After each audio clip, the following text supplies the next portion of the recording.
साथियों नमस्कार। कविता कहानी .com इस चैनल में आपका बहुत बहुत स्वागत है। आज प्रस्तुत है तेनालीराम की कहानी कौवों की गिनती।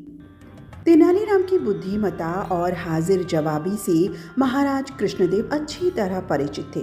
इसलिए महाराज कई बार तेनालीराम से ऐसे सवाल पूछ लेते थे जिनका जवाब देना बड़ा ही मुश्किल होता था।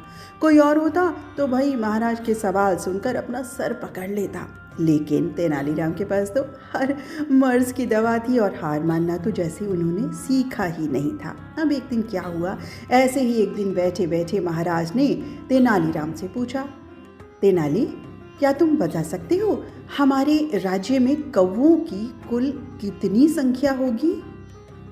महाराज का सवाल सुनने के कुछ देर बाद तेनालीराम ने सर हिलाते हुए कहा कि हाँ, वो बता सकता है राज्य में कुल कितने कौवे हैं।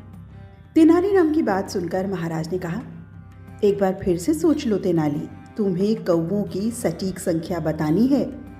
महाराज जानते थे कि कौवों की सटीक संख्या बताना मुश्किल है, फिर भी वो जानना चाहते थे कि आखिर तेनाली कैसे पूरे राज्यों के कौवों की संख्या का पता लगा पाएगा।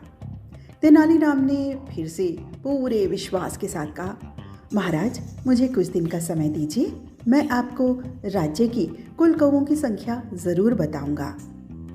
अब महाराज को लगा कि तेनालीराम ज़रूर उनका मूर्ख बनाना चाहता है, कुछ चतुराई करेगा, कुछ तो करेगा ये।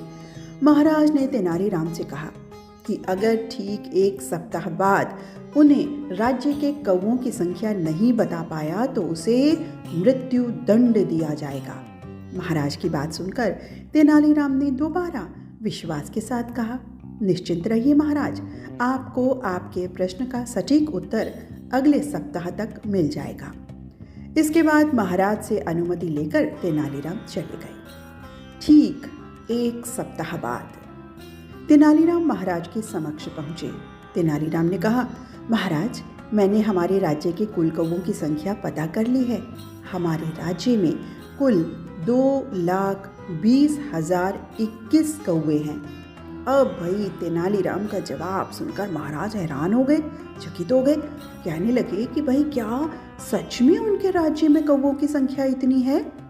महाराज को आश्चर्यचकित देखकर तेनालीराम ने कहा, महाराज, अगर आपको मेरी बातों पर विश्वास नहीं है तो आप किसी और से भी गिनवा सकते हैं। महाराज ने कहा, अगर कौवों की गिनती कम ज़्यादा हुई तो क्या तुम मृत्यु दंड के लिए तैयार हो तेनाली?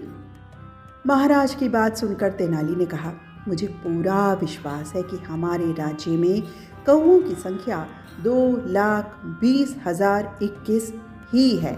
हाँ, अगर इनमें से कुछ कम ज़्यादा हुआ तो ज़रूर कुछ कौवे राज्य से बाहर अपने रिश्तेदार के यहाँ गए होंगे या फिर कुछ कौवे राज्य में अपने रिश्तेदार कौवों के पास आए होंगे। तेनालीराम का जवाब सुनकर महाराज दंग रह गए। महाराज को उनके सवाल का सटीक जवाब मिल चुका था और वो पुनः तेनालीराम की बुद्धिमत्ता के कायल हो गए। साथियों, इस कहानी से हमें ये शिक्षा मिलती है, ये सीख मिलती है कि इस दुनिया में बुद्धि से बड़ा कोई बल नहीं होता। अगर बुद्धिमत्ता और सूझबूझ से, थोड़ी समझदारी से, सोच समझकर काम लिया जाए तो जटिल से जटिल समस्या और सवालों का हल निकाला जा सकता है। साथियों, कहानी कैसी लगी ज़रूर बताइएगा कमेंट बॉक्स में लिखकर। और अब अपने मित्र नीता अग्रवाल को अनुमति दें। नमस्कार।